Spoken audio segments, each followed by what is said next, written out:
মাথাটা মাথাটা কোথায়? মাথাটা আমার আমার আমার আমার মাথা কোথায়? আমার মাথাটা কোথায়?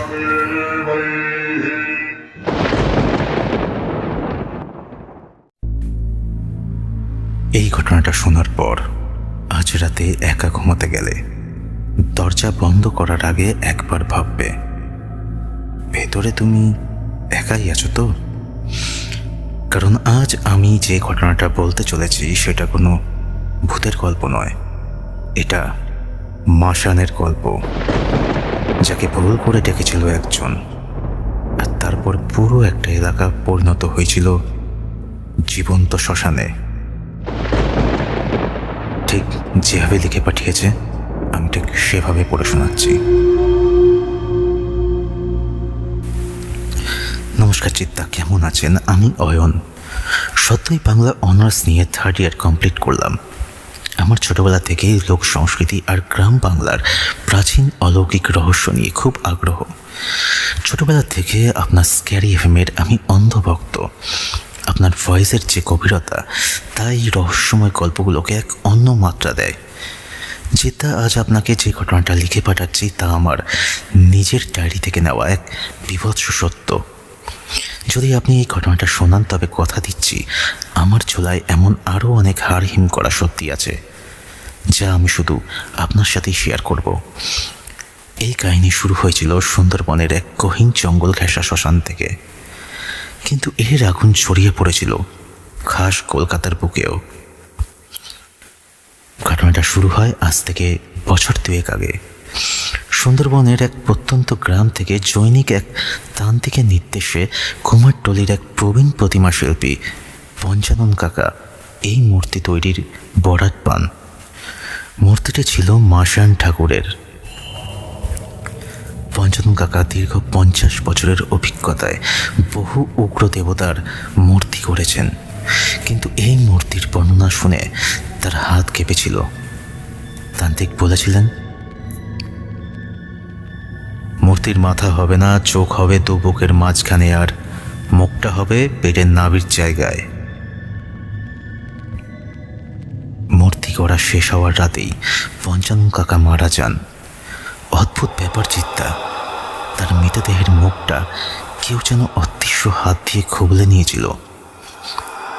সেই কুমারটলিতে রটে গেল, দেবতা তার রূপ পছন্দ করেননি। সেই অভিশপ্ত মূর্তিটি কোনো এক নিলাম বা পুরনো জিনিসের আড়তে চলে যায়। তারপর এক হাত দু হাত ঘুরতে ঘুরতে এসে পড়ে আমাদের পাড়ার এক উচ্চাকাঙ্ক্ষী ছেলের হাতে। তার নাম নীলাদ্রি। নীলাদ্রি ছিল একটু জেদি আর তুকতাক নিয়ে পাগল। সে কোনো গুরু বা গাইডের ধার ধারত না। সে ভেবেছিল মাসান ঠাকুরকে তুষ্ট করতে পারলে সে অগাধ সম্পত্তির মালিক হবে। সে নিজের পার্সোনাল ঘরে সেই বীভৎস মূর্তিটি স্থাপন করল। ঘরে সারাদিন ধুনোর গন্ধ আর মাংস পোড়া গন্ধ আসত। নীলাদ্রি কোনো অভিজ্ঞ সাধুর কাছে না গিয়ে অনলাইনের কিছু ডার্ক ওয়েব ভিডিও আর ভুলভাল মন্ত্রের বই দেখে সাধনা শুরু করল। সে জানত না মাসান হলো শ্মশানের রক্ষক। তাকে ঘরে ডেকে আনা মানে নিজের জমকে নিমন্ত্রণ করা। নীলাদ্রি নিশিরাতে যখন জপ করত, পুরো পাড়া থমথম করত। কুকুরের ডাকও সেদিন বন্ধ হয়ে যেত। সাধনার 21 দিনের মাথায় ভুলটা হলো, নীলাদ্রি মন্ত্র উচ্চারণে বা আহুতিতে কোনো একটা বড় ভুল করে ফেলেছিল। পরদিন সকাল থেকে আমাদের পাড়ায় বিভীষিকা নামল। প্রথম বলি হলো নীলাদ্রির নিজের প্রতিবেশী বিশ্বাস পরিবার। সকালে দেখা গেল বাড়ির কর্তা আর কর্তি বিছানায় শুয়ে আছেন, কিন্তু তাদের বুক দুটো যেন কেউ চিড়ে হৃৎপিণ্ড বের করে নিয়েছে। এরপর একে একে পাড়ার 3টি পরিবারের মরক দেখা গেল। কেউ কলেরায় মরছে না, কেউ জ্বরে মরছে না, সবাই মরছে এক অদ্ভুতভাবে। সবার শরীরের কোনো না কোনো অঙ্গ উধাও হয়ে যাচ্ছিল। পুরো পাড়া তখন শ্মশান। পুলিশ এসেও কোনো কুল কিনারা খুঁজে পাচ্ছিল না। এদিকে নীলাদ্রিকে কেউ ঘর থেকে বেরোতে দেখছিল না। সে তখন বদ্ধ উন্মাদ। করুণ আর বিভৎস দৃশ্যটা ছিল নীলাদ্রির গার্লফ্রেন্ড রিয়া।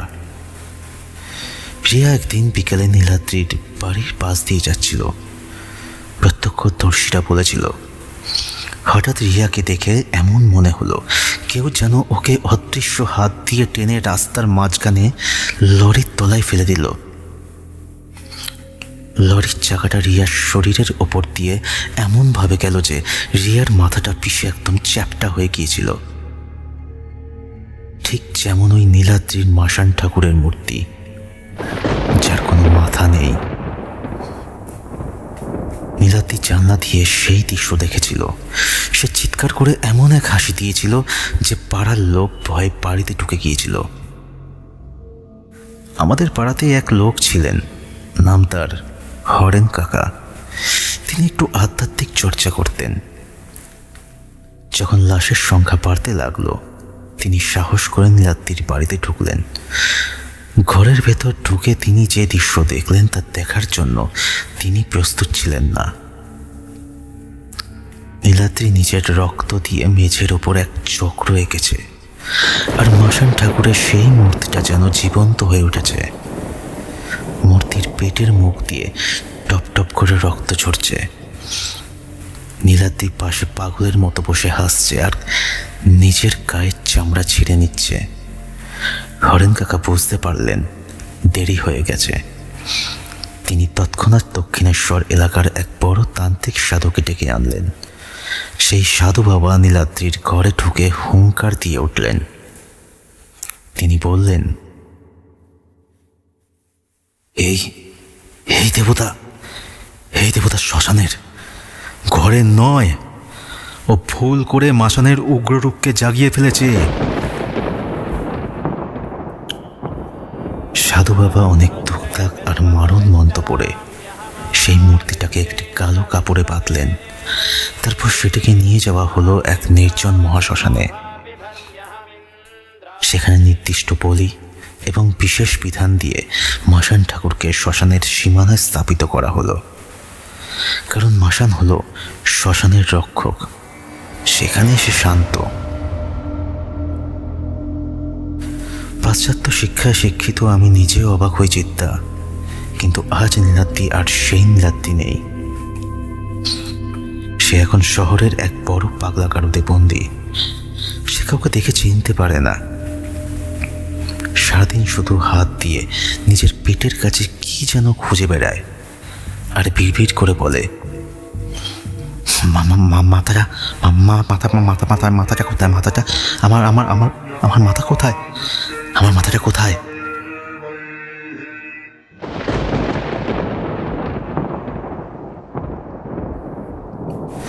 চিন্তা, এই উপন্যাসের মতো বড় ঘটনাটা যদি আপনি শোনান, তবে বাংলার আনাচে কানাচে লুকিয়ে থাকা এমন আরও রহস্য আমি আপনার কাছে পাঠাবো। মাসান ঠাকুরকে নিয়ে মানুষের মধ্যে যে অনেক ভুল ধারণা আছে, এই এপিসোডের মাধ্যমে হয়তো একটা সচেতন ভাব তৈরি হবে। অপেক্ষায় রইলাম আপনার সেই অত্যন্ত কণ্ঠস্বরের এই কাহিনীটা শোনার জন্য। ইতি আপনার অনুরাগী সাবস্ক্রাইবার অয়ন, বাংলা বিভাগ, কলকাতা বিশ্ববিদ্যালয়। ধন্যবাদ অয়ন, এরকম এত সুন্দর একটা ঘটনা আমাদের সঙ্গে শেয়ার করার জন্য। আজকের এই এপিসোডে, আজকে এই 62 নম্বর এপিসোডে কিন্তু আমি ঘটনাটা পড়ে শোনালাম। এরপর তোমার কাছে অনুরোধ রইল আমার, এরপর তোমার কাছে যত ঘটনা আছে এই ধরনের অবশ্যই কিন্তু শুনিও। আমাদের স্ক্যারি FM পরিবার তোমার এই ঘটনাকে খুব আন্তরিকতার সঙ্গে, খুব ভালোবেসে গ্রহণ করবে, এটা আমার বিশ্বাস। খুব সুন্দর একটি ঘটনা আমরা শুনে ফেললাম এই মুহূর্তে। আজকে অয়ন যেভাবে ঘটনাটিকে প্রেজেন্ট করেছে, যেভাবে জানি না কতটা আমি ভালোভাবে প্রেজেন্ট করতে পেরেছি, তবে আশা করি ঘটনাটা ভালো লেগেছে। যদি ভালো লেগে থাকে অবশ্যই কমেন্ট করবেন আর শেয়ার করুন সেই সব মানুষদের সঙ্গে যারা এই ধরনের ঘটনা শুনতে ভালোবাসে। আর যারা এখনও পর্যন্ত সাবস্ক্রাইব করেননি অবশ্যই কিন্তু সাবস্ক্রাইবটা করে দেবেন, কারণ এই ধরনের দেবতার ঘটনা প্রত্যেকবার আসে না।